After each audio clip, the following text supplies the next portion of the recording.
ఇప్పుడు మనము జూలై నెల 2026 సంవత్సరంలో ద్వాదశ రాశుల వారికి గోచార ఫలితాలు ఎలా ఉంటాయో తెలుసుకునే ప్రయత్నం చేద్దాము. ముందుగా మేషరాశి వారికి ఫలితాలు ఈ విధంగా ఉంటాయి. ఇందులో కేవలం ఇది గోచార ఫలితమే. బాగుందని ఎగిరికి అంతేయవలసిన పని లేదు, బాగలేదని కృంగిపోవాల్సినటువంటి పని లేదండి. దీని ప్రభావము 10 నుంచి 15% మాత్రమే మీ జాతకం మీద ఉంటుంది. అది నిష్ణాతులైన వారు చెప్తే, అంతేగాని ఏదో నోటుకొచ్చిందంతా చెప్తే ఏమి దానివల్ల ప్రయోజనం లేదు. మీరు చదువుకోవడానికి బాగుంటుంది, కాలక్షేపానికి బాగుంటుంది. అందుచేత దీని ప్రభావం 10 నుంచి 15 నిష్ణాతులైన వారు చెప్తే, శాస్త్రీయంగా చెప్తే, మిగతాదంతా కూడా కాదు, 75% వరకు మళ్ళీ మీకు మీ సొంత జాతకం, మీ వ్యక్తిగత జాతకం ఏదైతే ఉందో, date of birth, time of birth, place of birth, వాటిని బట్టి మనకి 75% నిష్ణాతులైన వారు చెప్తే జరుగుతుంది. ఇది 15, అది 75, అంటే ఎంత అయింది? 90 అయింది. మొత్తం 100కి 100 పాళ్ళు అనేది ఏ జాతకంలోనూ ఎక్కడా చెప్పబడదు, చెప్పలేరు కూడా ఎవరు. అది 100కి 100 పాళ్ళు మీకు తెలియాలంటే అది ఒక్క బ్రహ్మదేవుడి వల్ల మాత్రమే అవుతుంది, సాధ్యపడుతుంది.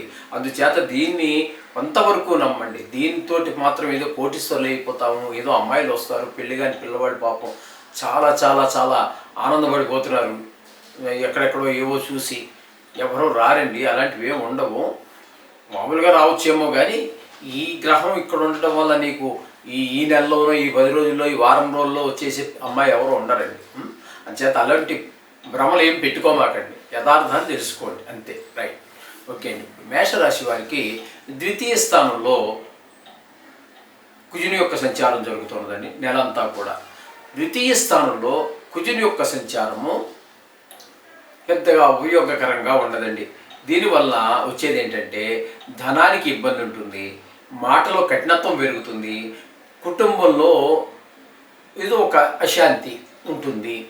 అంతేగాని అందరూ సంతృప్తిగా కూర్చుని మాట్లాడుకుంటూ ఆనందంగా గడిపేటటువంటి పరిస్థితులు కనిపించవు. అలాగే కంటికి సంబంధించినటువంటి వ్యాధులు ఎవరికైనా ఉన్నట్టయితే ఈ కుజుడు ద్వితీయ స్థాన సంచారం వలన ఆ కంటి వ్యాధులు ఉన్నట్టయితే కొంచెం ఎక్కువ ప్రకోపించేటటువంటి అవకాశం ఉంది. ఈ విధమైన ఫలితాలన్నీ కుజుడు వల్ల వస్తాయి. ఇక రవి యొక్క సంచారం కనుక మనం తీసుకున్నట్టయితే మేషరాశి వారికి తృతీయ స్థానంలో రవి యొక్క సంచారం 16వ తారీఖు వరకు జరుగుతుంది. 16వ తారీఖు వరకు జరగటం ద్వారా తృతీయ స్థానంలో రవి చాలా చక్కటి ఫలితాన్ని ఇస్తాడు. మీరు ఏ పని మొదలు పెట్టినా ఇంట గడిచి రచ్చగలవమన్నారు కదా, అలాగే ఫస్ట్ మీ కుటుంబంలో వారు మీకు సపోర్ట్ చేస్తారు. అలాగే బయట మీరంటే మీ ఆఫీసులో కావచ్చు, మీరు ఎక్కడైతే పని చేస్తున్నారో అక్కడ కావచ్చు, ఎక్కడైనా సరే ఆ విషయాల్లో అందరూ కూడా మీ పై స్థాయి వారు, కింద స్థాయి వారు, మీ సమాన స్థాయి వారు కూడా మనసా వాచా కారణంగా మీకు సహాయపడతారు.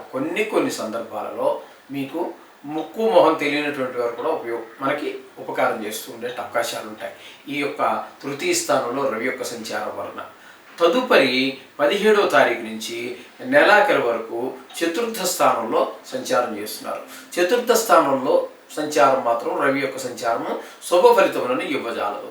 తల్లి గారి యొక్క ఆరోగ్య విషయంలో కానివ్వండి, విద్య విషయంలో కానివ్వండి, భూమి విషయంలో కానివ్వండి, అలాగే గృహ విషయం కానివ్వండి, వాహనాలు కానివ్వండి, మన స్వభావం విషయంలో కానివ్వండి, మనకి ప్రతికూలమైన ఫలితాలే ఉంటాయి. అనుకూలమైన ఫలితాలను రవి 17వ తారీఖు నుంచి నెలాఖరు వరకు ఇవ్వరు. ఇకపోతే బుధుని యొక్క సంచారం తీసుకుందాం. బుధుని యొక్క సంచారం తీసుకున్నట్టయితే 9వ తారీఖు వరకు ఆయన తృతీయ స్థానంలో ఉంటారు. తృతీయ స్థానంలో బుధుడు యోగించజాలడు. ఇప్పటి వరకు అంటే 9వ తారీఖు వరకు ఉంటారు. మీకు ఎవరి యొక్క సహాయ సహకారాలు మీరు ఆశించక్కర్లేదు. మీరు ఆశించినా కూడా వారు మీకు సహాయపడరు, ఏదో వంకన తప్పించుకునే ప్రయత్నం చేస్తారు, లేదా వారు మీకు సహాయపడే పరిస్థితిలో లేకపోవచ్చే కానీ మొత్తం మీద మీకు వాళ్ళ వలన ఏ విధమైనటువంటి ప్రోత్సాహం ముందుకు ఉండదు. ఈ విధంగా ఉంటుంది.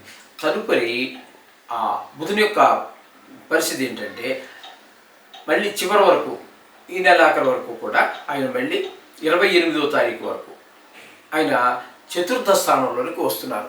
చతుర్థ స్థానంలో సంచారం చేస్తున్నారు. చతుర్థ స్థానంలో మాత్రం ఆయన అనుకూలమైన ఫలితాలు ఇస్తారు. భూమి, విద్య విషయం, అలాగే మీ స్వభావం, ఈ విషయాలన్నింటిలో కూడా మీకు చాలా సహకరిస్తారు బుధుడు. కానీ 29 నుంచి మళ్ళీ ఆయన వెనక మిథున రాశిలోనికి ప్రవేశించి అక్కడి నుంచి రుజు మార్గంలో ఉంటారు. ఇప్పటి వరకు మనం చెప్పుకున్నదంతా కూడా మిథునంలో 9వ తారీఖు వరకు ఉన్నది వక్రగతిలోనే ఉన్నారు. అలాగే చతుర్థంలోకి వచ్చిన తర్వాత 28 వరకు ఉన్నది కూడా మీకు వక్రగతిలోనే ఉన్నారు. 29, 30, 31 ఈ 3 రోజులు మాత్రం రుజు మార్గంలో మళ్ళీ వెనక్కి మిథునంలోకి వెళ్ళి అక్కడ సంచారం చేస్తారు. మీకు 3వ స్థానంలో ఆయన శుభ ఫలితాలను ఇవ్వజాలని మొదలు చెప్పుకున్నాం. అదే ఫలితాలు మళ్ళీ తిరిగి వెళ్ళి 3 రోజులు కూడా అదే చేయబోతున్నారు ఆయన. ఇకపోతే శుక్రుని యొక్క సంచారం కనుక తీసుకున్నట్టయితే, శుక్రుని యొక్క సంచారం తీసుకున్నట్టయితే 4వ తారీఖు వరకు, 1వ తారీఖు నుంచి 4వ తారీఖు వరకు మీకు చతుర్థ స్థానంలో సంచారం. 4వ స్థానంలో శుక్ర భగవానుడు చక్కటి ఫలితాలను ఇస్తాడు. తల్లి గారి విషయంలో, మీ ఆవిడ యొక్క ఆరోగ్య విషయంలో కానివ్వండి, ఆవిడ యొక్క ఆశీర్వచనం మీకు లభించడంలో కానివ్వండి, విద్య, భూమి, గృహము, మీ యొక్క స్వభావం అన్నీ కూడా చాలా చక్కగా ఉంటాయి. శుక్రుని యొక్క సంచారం 4 రోజులు కూడా. తదుపరి ఆయన 5వ తారీఖు నుంచి పంచమ స్థానం అయినటువంటి సింహంలోనికి వస్తున్నారు.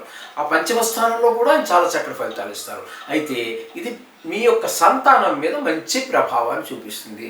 వారు బాగా చదవటం కానివ్వండి, దైవదత్తమైనటువంటి సంగీతము, సాహిత్యము, లలిత కళలు అన్నీ కూడా ఇంచుమించుగా దైవదత్తం ఉండాలండి. అవన్నీ కూడా కొంత మనం మెరుగులు దిద్దాలి, కానీ అది స్వతహాగా వస్తూ ఉంటాయి. ఒక్కొక్కరికి ఒక్కొక్క రకమైనటువంటి కళ మీద ఇంట్రెస్ట్ కానివ్వండి, మరి ఏదైనా దేవుడు వాళ్ళకి అలా ప్రసాదిస్తూ ఉంటాడు. అలా ఈ శుక్ర భగవానుడు 5వ స్థానంలో ఉండటం వల్ల మీ పిల్లలు దేని మీద అయితే సంగీతం కావచ్చు, నృత్యం కావచ్చు, డ్రాయింగ్ కావచ్చు, ఏదో దాని మీద వాళ్ళు బాగా ఫోకస్ చేస్తారు. మంచి పేరు తెచ్చుకునేటువంటి అవకాశం మీకు శుక్రుడి వల్ల కలుగుతూ ఉన్నది. ఇకపోతే గురువు యొక్క సంచారం చతుర్థ స్థానంలో సంచారం. చతుర్థ స్థానంలో సంచారం అంటే గురువు మీకు అనుకూలమైన ఫలితాలు అయితే ఇవ్వజాలరు. చతుర్థ గోచార రీత్యా అది ఉచ్చస్థానమే కావచ్చు కనుక స్థానానికి దీనికి సంబంధం లేదు. ఇక్కడ ఏంటంటే మూర్తిమంతంతో సంబంధం ఉంటుంది. అంచేత ఉచ్చస్థానంలో ఉన్నారు కాబట్టి ఆయన దానివల్ల మనం ఫలితం ఏం చెప్పుకోవచ్చు, ఇవ్వజాలరు. ఆయన మనం చెప్పుకోజాలరు కాదు, ఆయనే ఇవ్వజాలరు. చతుర్థ స్థానంలో గురువు మీకు ఫలితములు మంచి ఫలితాలు ఇవ్వరు. అలాగే విద్య, భూమి, గృహము, వాహనం, మన ఆలోచన ధోరణి, ఈ మన యొక్క స్వభావం, ఇవన్నీ కూడా మనకి కొంచెం భిన్నంగా ఉండేటటువంటి అవకాశం ఉంటుంది. అంటే మనకి అనుకూలమైనటువంటి పద్ధతిలో కాకుండా. ఇకపోతే 5వ స్థానంలో కేతుగ్రహ సంచారం జరుగుతుంది. 5వ స్థానంలో కేతుగ్రహ సంచారం కూడా సంతానం మీద దుష్ప్రభావాన్ని చూపిస్తుంది. వారికి ఆటల మీద శ్రద్ధ పెరగటం, చదువు మీద తగ్గటము, కొంచెం వయసును బట్టి చెడు స్నేహాలు చేయటము, ఇట్లాంటివన్నీ జరిగే అవకాశం ఉంటుంది. అంచేత పిల్లల మీద కొంచెం చెడు ప్రభావం చూపిస్తూ ఉంటుంది. ఇకపోతే మీకు మళ్ళీ ఏకాదశ స్థానంలో రాహుగ్రహ సంచారం జరుగుతుంది. ఈ మధ్యలో ఏ యొక్క గ్రహము లేదు. మీకు సింహం నుంచి మళ్ళీ కుంభం వరకు ఏ ఒక్క గ్రహము లేదు. అంటే మధ్యలో చంద్రుడు ఉన్నారు అనుకోండి, ఆయన మనం దినఫలాలు కాదు, వారఫలాలు కాదు, పక్షఫలాలు కాదు మనం చెప్పుకునేది. కాబట్టి ఆయన్ని పక్కన పెట్టినట్టయితే ఇందులో రారండి. మాస ఫలితాల్లో ఆయన గురించి మనం చెప్పజాలము. ఆయన దినఫలాలకి ఆయనతోటే నడుస్తుంది దినఫలం అనేటువంటి. ఇక్కడ మీకు రాదు. కాబట్టి ఏకాదశ స్థానంలో రాహుగ్రహ సంచారము చాలా శుభ ఫలితాలు అందిస్తుంది. ధనాన్ని మీకు లోటు లేకుండా ఆయన వంతు ప్రయత్నం ఆయన చేస్తూ ఉంటారు. ఏ ప్రయత్నం మొదలుపెట్టినా అందులో మీరు మీ యొక్క నైపుణ్యాన్ని చూపించగలుగుతారు, మంచి అభివృద్ధి సాధించగలుగుతారు. ఈ విధమైనటువంటి పరిస్థితి అంతా కూడా రాహు కల్పిస్తూ ఉంటాడు. ఇకపోతే మేషరాశి వారికి 10వ స్థానంలో శని, అంటే ఇది ఏలినాటి శని, 7.5 అంటారు కదా ఇక్కడ, అలాగే ఏలినాటి శని జరుగుతున్నది.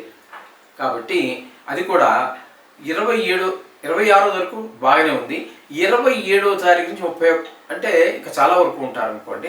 మనకి ఈ నెల 31తో ఎండింగ్ కాబట్టి 27, 28, 29, 30, 31 ఈ 5 రోజులు మళ్ళీ వక్రగతి. కొంచెం ఫలితాలు కొంచెం భిన్నంగా, అంటే ఏకాదశి ఫలితాలు ఇచ్చేటువంటి అవకాశం ఏర్పడుతూ ఉంటుంది. కాబట్టి ఈ 5 రోజులు, మిగతా 27 రోజులు కూడా దుష్ప్రభావాన్ని, ధన వ్యయాన్నే సూచిస్తుంది. మనం ఎంత పిసినారితనంగా ఉండి ఖర్చు పెట్టాలన్నా కూడా తప్పనిసరి పరిస్థితుల్లో తప్పకుండా వ్యయం చేయవలసే ఉంటుంది. అలాగే కాకుండా కొన్ని ఏళ్ళు నడిచినట్టే మీకు తెలుసు కదండి, కొన్ని మనం ఊహించినటువంటి కొన్ని దుష్పరిణామాలు కూడా కలుగు అవకాశం ఉంటుంది. చేత ఈ విధమైనటువంటి గ్రహస్థితి వీళ్ళకి మేషరాశి వారికి కనిపిస్తుంది. ఇందులో అతిశయోక్తులు ఏమీ ఉండవండి, నా కల్పన ఉండవు. శాస్త్రం ఎంతవరకు చెప్పిందో అంతవరకు మాత్రమే.